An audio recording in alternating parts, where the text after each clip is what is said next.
Assalamualaikum warahmatullahi wabarakatuh. Bapak Ibu guru hebat, pada kesempatan kali ini kami akan memaparkan hasil diskusi kelompok pada modul 2.1 memenuhi kebutuhan belajar murid melalui pembelajaran berdiferensiasi. Di sini kami akan menganalisis skenario pembelajaran yang mengimplementasikan pembelajaran berdiferensiasi. Adapun skenario pembelajaran yang kami analisis adalah skenario pembelajaran berdiferensiasi pada jenjang SD. Berikut adalah skenario pembelajarannya. Pak Dermawan adalah guru SD. Minggu depan, ia akan mengajar murid-muridnya materi tentang cara kerja salah satu sistem organ tubuh manusia, yaitu sistem organ pencernaan.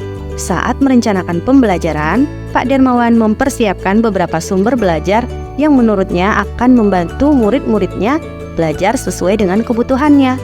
Sumber belajar yang ia siapkan diantaranya adalah poster diagram bagian-bagian organ pencernaan yang dipinjam dari perpustakaan, berbagai bacaan tentang bagaimana organ pencernaan kerja dari beberapa sumber, ada yang berupa beberapa buku bacaan, artikel, komik sains milik salah satu muridnya. Pak Dermawan mengunduh video singkat tentang cara kerja organ pencernaan ke dalam handphonenya. Setelah memastikan kontennya sesuai, ia menyimpan video tersebut di handphonenya untuk kemungkinan menunjukkannya kepada murid yang memerlukan bantuan ekstra. Pak Dermawan juga membuat kartu-kartu pertanyaan yang membantu murid memahami sistem organ pencernaan dengan cara menjawab pertanyaan-pertanyaan tersebut. Pak Dermawan menyiapkan daftar kegiatan dengan instruksi seperti membaca, mengamati poster, mendiskusikan, mewawancarai petugas UKS, dan menjawab kartu pertanyaan. Aktivitas-aktivitas tersebut walaupun berbeda-beda, namun semuanya bertujuan agar murid memahami cara kerja sistem pencernaan. Pak Dermawan pun siap mengajar. Di awal pembelajaran, Pak Dermawan menjelaskan tujuan pembelajaran dan konsep kunci kepada murid, memastikan pemahaman mereka tentang sistem pencernaan melalui tanya jawab dan contoh-contoh. Setelah penjelasan awal, Pak Dermawan meminta murid-murid bekerja dalam kelompok. Mereka dikelompokkan berdasarkan kemampuan membaca, dan tugas pertama adalah membaca teks yang disesuaikan dengan kemampuan masing-masing kelompok oleh Pak Dermawan. Pak Dermawan memberi setiap kelompok target untuk menyelesaikan kegiatan selama 1 minggu. Keputusan tentang urutan kegiatan diambil oleh murid, tetapi kegiatan dilakukan selama jam pelajaran IPA. Pak Dermawan memantau pemahaman murid saat mereka melakukan kegiatan. Dia memberi pertanyaan dan tantangan tambahan kepada murid yang memerlukan bantuan, bahkan menunjukkan video dan menggunakan kosakata sederhana untuk membantu mereka memahami konsep kunci. Selama proses ini, ia membuat catatan penilaian berdasarkan jawaban dan pertanyaan murid, dan menggunakan informasi ini untuk menyesuaikan bantuan yang diberikan kepada murid. Pak Dermawan melakukan penilaian berjenjang terhadap pemahaman muridnya, yaitu dengan cara murid dengan kemampuan kurang diminta untuk membuat diagram alur sederhana tentang pencernaan dengan penjelasan singkat menggunakan kosakata sederhana yang telah dipelajari.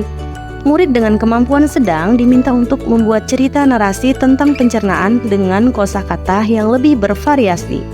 Murid dengan kemampuan tinggi diminta untuk membuat cerita kreatif dari perspektif makanan yang menjelaskan alur pencernaan. Tugas ini memerlukan penyusunan kalimat dan pemilihan kosakata yang lebih rumit. Dari skenario pembelajaran yang telah ditelaah tersebut, apakah kebutuhan belajar murid yang berusaha dipenuhi oleh Pak Dermawan? Kebutuhan belajar murid yang berusaha dipenuhi oleh Pak Dermawan adalah: yang pertama, kesiapan belajar murid, yaitu merencanakan kegiatan yang berjenjang dan disesuaikan dengan tingkat pemahaman murid, dengan tugas yang lebih sederhana untuk mereka yang memerlukan bantuan lebih dan tugas yang lebih kompleks untuk murid yang memiliki kemampuan tinggi. Kedua, minat belajar murid, yaitu menggunakan berbagai sumber belajar yang mencakup bacaan, komik, video, dan poster.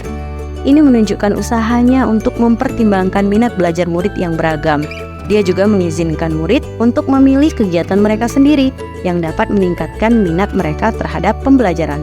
Dan yang ketiga, profil belajar murid, yaitu mengelompokkan murid berdasarkan kemampuan membaca dapat mengindikasikan bahwa ia mempertimbangkan gaya belajar mereka. Selanjutnya, bagaimana cara Pak Dermawan menentukan kebutuhan belajar murid-muridnya? Cara Pak Dermawan menentukan kebutuhan belajar murid-muridnya adalah yang pertama, memulai pembelajaran dengan memberikan penjelasan tentang tujuan pembelajaran dan konsep kunci yang ingin murid-muridnya kuasai. Ini membantu murid-murid memahami apa yang diharapkan dari pembelajaran dan konsep dasar yang perlu mereka pahami. Yang kedua, memahami tingkat kemampuan membaca murid-muridnya dan mengelompokkan mereka berdasarkan tingkat kemampuan membaca. Dan yang ketiga, secara aktif mengamati dan memantau aktivitas murid-muridnya. Dia bergerak di antara kelompok-kelompok, mengajukan pertanyaan, memberikan bantuan, dan memberikan tantangan sesuai dengan kebutuhan murid. Selanjutnya, strategi pembelajaran berdiferensiasi apa yang digunakan? Strategi pembelajaran berdiferensiasi yang digunakan adalah yang pertama, diferensiasi konten, yaitu dengan menyediakan berbagai sumber belajar dengan tingkat kesulitan yang berbeda. Ini mencakup berbagai buku bacaan, artikel, komik, poster, dan video, sehingga murid dengan tingkat pemahaman yang beragam dapat memilih sumber belajar yang sesuai dengan kemampuan mereka. Yang kedua, diferensiasi proses, yaitu dengan membentuk kelompok-kelompok berdasarkan tingkat kemampuan membaca murid. Ini memungkinkan murid dengan kemampuan membaca yang berbeda untuk bekerja dengan teman sebaya yang memiliki tingkat kemampuan yang serupa. Selain itu, ia memberi murid kesempatan untuk memilih aktivitas yang ingin mereka lakukan terlebih dahulu, memberikan kontrol kepada murid atas proses pembelajaran mereka sendiri. Dan yang ketiga, diferensiasi produk, yaitu dengan memberikan tugas yang berbeda sesuai dengan tingkat kemampuan murid. Misalnya, murid dengan kemampuan yang lebih rendah diminta untuk membuat diagram alur sederhana, sementara murid dengan kemampuan yang lebih tinggi diminta untuk membuat cerita kreatif. Selanjutnya, bagaimana Pak Dermawan melakukan penilaian? Cara Pak Dermawan melakukan penilaian, yang pertama, assessment for learning, yaitu dengan melakukan observasi aktif terhadap perkembangan murid. Dia mendekati kelompok-kelompok berbeda, mengajukan pertanyaan, dan memberikan bantuan atau tantangan sesuai dengan kebutuhan individu. Yang kedua, assessment of learning, yaitu dengan merencanakan penilaian berjenjang sesuai dengan tingkat pemahaman murid yang berbeda.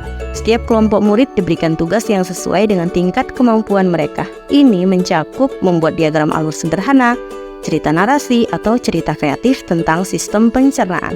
Dan yang ketiga, assessment as learning, yaitu dengan memberikan umpan balik kepada murid dan berinteraksi secara aktif dengan mereka dan membuat catatan-catatan penilaian selama proses pembelajaran, mencatat jawaban murid, pertanyaan-pertanyaan mereka, dan tingkat pemahaman. Demikian yang dapat kami sampaikan, kurang lebihnya kami mohon maaf. Wassalamualaikum warahmatullahi wabarakatuh.